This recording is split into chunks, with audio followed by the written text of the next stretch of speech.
To edit a floor in Surfy, click on the floor.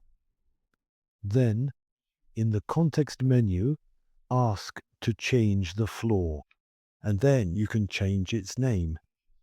Change its level in relation to the other floors, change its ceiling height, declare a regulatory capacity for the floor that will be accumulated over the entire building, and then we can change the background by changing the image here and going to find the corresponding file. I'm skipping the crop here, and my file has changed here.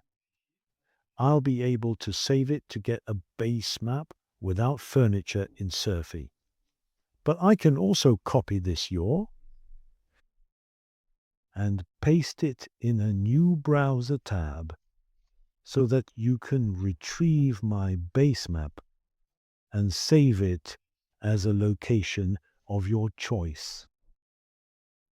We can also change the opacity of the base map, change the building.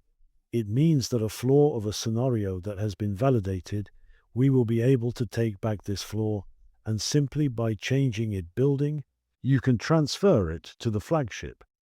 You can change the scale of the plan, and you can modify or create its structure, or associate the structure with this floor for 3D views.